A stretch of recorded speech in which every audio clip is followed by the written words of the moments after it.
تعالیٰ عنہ مراد مصطفیٰ ہے. حضور نے حضرت عمر کو مانگا ہے, لیکن دیکھیے کیا عاجزی ہے, کیا انکساری ہے کہ عید کے دن سارے لوگ خوشیاں منا رہے ہیں. حضرت عمر فاروق رضی اللہ تعالیٰ عنہ اپنے حجرے میں بیٹھ کر کے رو رہے ہیں. پوچھنے والے نے پوچھا کہ عمر کیا بات ہے, آج تو عید کا دن ہے, آج خوشی کا دن ہے, تم رو کیوں رہے ہو, کیا بات ہے کہ تم رو رہے ہو؟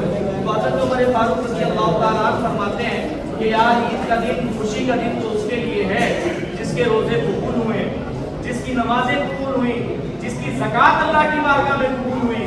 اللہ عمر نہیں جانتا کہ عمر کے روزے قبول ہوئے یا نہیں ہوئے, عمر کی نمازیں قبول ہوئی یا نہیں ہوئی. کیا ہم حضرت عمر فاروق رضی اللہ تعالیٰ عنہ سے زیادہ سجدہ کرنے والے ہیں؟ کیا ان سے زیادہ اللہ کی بارگاہ میں رونے گڑگڑانے والے ہیں؟ تو ہم کو اور آپ کو اس چیز پر غور کرنا چاہیے. حالانکہ یہ قرآن کی آیت ہے وَإِذَا مَسَّ الْإِنسَانَ ضُرٌّ دَعَانَا ثُمَّ إِذَا خَوَّلْنَاهُ نِعْمَةً مِنَّا قَالَ إِنَّمَا أُوتِيتُهُ عَلَىٰ عِلْمٍ. یہی انسان پہلے اللہ سے مانگتا ہے کہ مولا دے دے, مولا میرا یہ کام ہو جائے, مالک میری یہ بگڑی بن جائے, مالک میرا یہ بگڑا ہوا کام بن جائے. پہلے یہ انسان اللہ سے مانگتا ہے وَإِذَا مَسَّ الْإِنسَانَ ضُرٌّ دَعَانَا ثُمَّ إِذَا خَوَّلْنَاهُ نِعْمَةً مِنَّا قَالَ إِنَّمَا أُوتِيتُهُ عَلَىٰ عِلْمٍ. اور جب اللہ اس کو عطا کر دیتا ہے تب یہ کہتا ہے قَالَ إِنَّمَا أُوتِيتُهُ عَلَىٰ عِلْمٍ, یہ سب تو مجھے اپنے علم اور ہنر کی بنیاد پر ملا ہے. تو یہ ناشکری ہے. آپ ساری چیزیں کرتے ہیں, کیجیے, بہت اچھی بات ہے کہ اللہ کی بارگاہ میں دوسری شکل اختیار کر کے خرچ کرنا, روزہ افطار کی شکل میں خرچ کرنا یا کسی اور چیز کی شکل میں خرچ کرنا, خدمت خلق کرنا, یہ بہت اچھی چیزیں ہیں. لیکن اس کے ساتھ ساتھ آپ کے اندر عاجزی بھی ہونی چاہیے, انکساری بھی ہونی چاہیے. یہ نہیں کہ اگر آپ نے مسجد میں ایک بریانی بھجوا دی ہے تو پھر اب آپ مسجد کے صدر بن گئے, یا آپ مسجد کے امام کو بتانے لگے کہ مصلی ایسے نہیں ایسے بچھایا جائے گا, نمازیں ایسے نہیں ایسے پڑھائی جائے گی. ایسے نہیں کرنا ہے. ایک آخری بات, حضرت امام حسن و حسین رضی اللہ تعالیٰ عنہ مسجد میں پہنچے نماز کے لیے. میں آپ کو بتا رہا ہوں کسی کی اصلاح اگر کیجیے تو کس طرح سے کیجیے.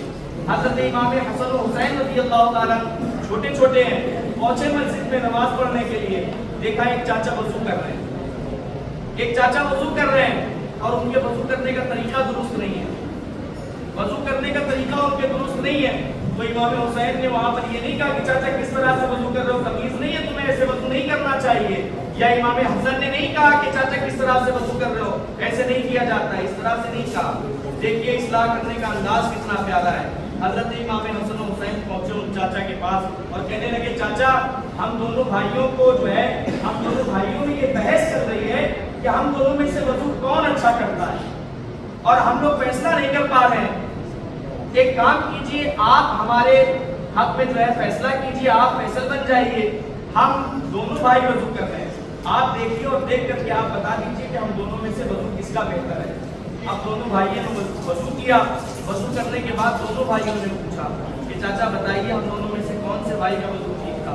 تو وہ چاچا کیا کہتے ہیں, مسکرا کر کے کہتے ہیں کہ بیٹا تم دونوں کا وضو تو ماشاءاللہ بہت بہتر ہے, میرا ہی درست نہیں تھا جو کہ دیکھنے کے بعد درست ہو گیا. اصلاح کرنے کا ایک پہلو یہ بھی ہے, کسی کو سیدھی راہ دکھانے کا ایک پہلو یہ بھی ہے. کسی کو اگر آپ بتائیں تو پیار سے بتائیں.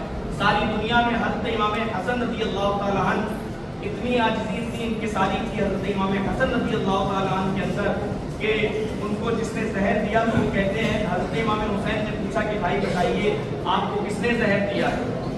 کہتے ہیں بھائی بتائیے آپ کو کس نے زہر دیا ہے, اگر آپ نے جو ہے اس کا نام مجھے بتا دیا میں اس کو اس کا سر اتار لاؤں گا, آپ کے قدموں میں رکھ دوں گا.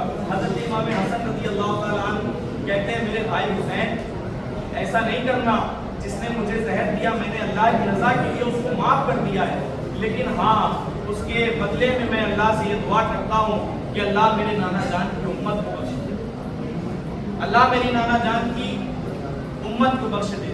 تو ایک پہلو یہ بھی ہے, زندگی اس طرح سے بھی گزاری جا سکتی ہے. زندگی اس طرح سے گزاریے کہ اگر آپ کو کوئی اچھا نہ کہے تو برا بھی نہ کہے, آپ کی کسی سے دل آزاری نہ ہو. حضرت صدیق اکبر رضی اللہ تعالیٰ عنہ سے حضرت عائشہ نے پوچھا کہ ابا جان, جب حضور ایک مرتبہ حضور صلی اللہ علیہ وسلم نے حضرت ابوبکر صدیق سے پوچھا کہ صدیق مانگو کیا مانگتے ہو, تو سوچنے لگے کہ اتنی بڑی سرکار حضور پوچھ رہے صدیق مانگو کیا مانگتے ہو, کیا مانگو. تو پھر جو ہے حضور نے کہا کہ اچھا جاؤ گھر میں مشورہ کر لو کیا مانگنا ہے, جاؤ گھر میں مشورہ کر لو کیا مانگنا ہے، پھر اس کے بعد آ کر کے مانگ لینا۔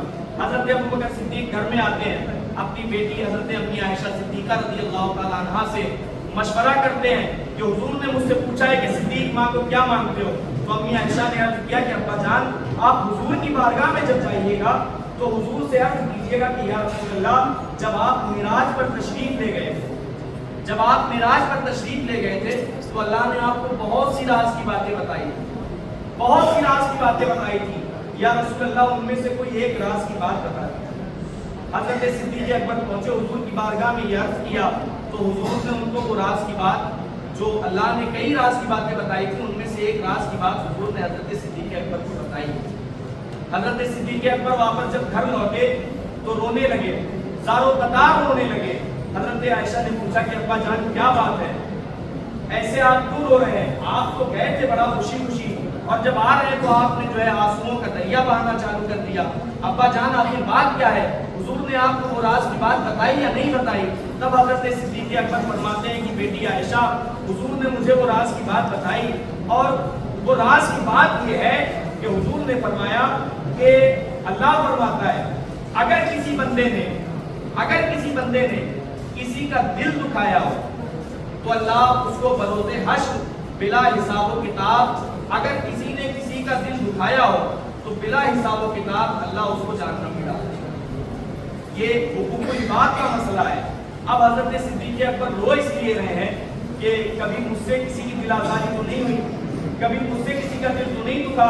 حقوق العباد ایسا مسئلہ ہے کہ اگر اللہ کی نافرمانی آپ نے کی ہے تو اللہ تو کریم ہے، 70 ماؤں سے بھی زیادہ محبت فرمانے والا ہے، وہ آپ کو معاف کر دے گا بے شک، لیکن اگر آپ نے کسی بندے کا دل دکھایا ہے تو جب تک وہ بندہ آپ کو معاف نہیں کرے گا تب تک آپ کا کچھ اللہ بھلا نہیں ہو سکتا ہے۔ تو میرے بھائی رمضان المبارک کا یہ جو بابرکت مہینہ ہے اس میں ہر طرح سے آپ گناہوں سے بچیے۔ یہ نہیں کہ اگر آپ نے روزہ رکھ دیا تو آپ نے بہت بڑا کام کر لیا۔ اگر آپ روزہ رکھ رہے ہیں تو روزے کی اہمیت کو سمجھیے، روزے دار کا روزہ کس طرح کا ہونا چاہیے۔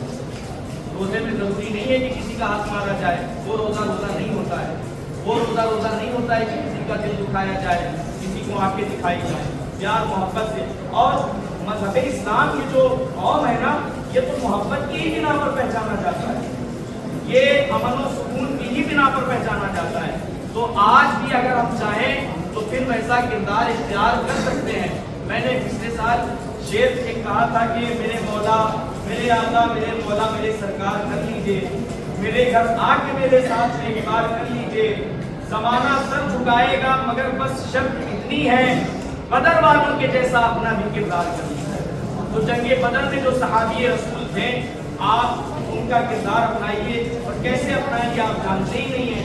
آج ہمارے گھر کا بچہ جو ہے بڑے بڑے ریسلروں کے نام جانتا ہے، ایکٹروں کے نام جانتا ہے، کرکٹروں کے نام جانتا ہے، سارے دنیا داروں کے نام جانتا ہے، لیکن اگر اس سے پوچھ لیا جائے کہ حضور کے خلیفہ کتنے تھے، حضور کی بیٹیاں کتنی تھیں، حضور کی زوجہ کتنی تھی، تو وہ یہاں پہ وہ خاموش ہو جاتا ہے کہ بھائی یہ تو ہم کو پتہ ہی نہیں۔ اور اس میں خامی کچھ ہمارے والدین کی ہے کہ وہ رات کو سوتے وقت اپنے بچوں کو بزرگوں کے واقعات نہیں بتاتے ہیں، بزرگوں کے واقعات نہیں بتاتے ہیں۔ اگر بزرگوں کے واقعات بتاتے تو ہمارے گھر کا بچہ جانتا کہ سلطان صلاح الدین ایوبی کون ہے، حضرت خالد بن ولید کون ہے۔ تو اس پہ میری آپ سے گزارش ہے کہ اس پہ آپ بالخصوص توجہ دیں اور اپنے گھر کے بچوں کو سکھائیں کہ مذہب اسلام کیا چیز ہے اور اسلام میں کیسی کیسی شخصیتیں گزری ہیں اور کس نے کس طرح سے مذہب اسلام میں قربانیاں دی ہیں۔ میں اپنی گفتگو کو یہیں سے ختم کرتا ہوں۔ وما توفیق الا باللہ۔ السلام علیکم ورحمۃ اللہ وبرکاتہ۔ کھڑے ہو جائیے، السلام علیکم۔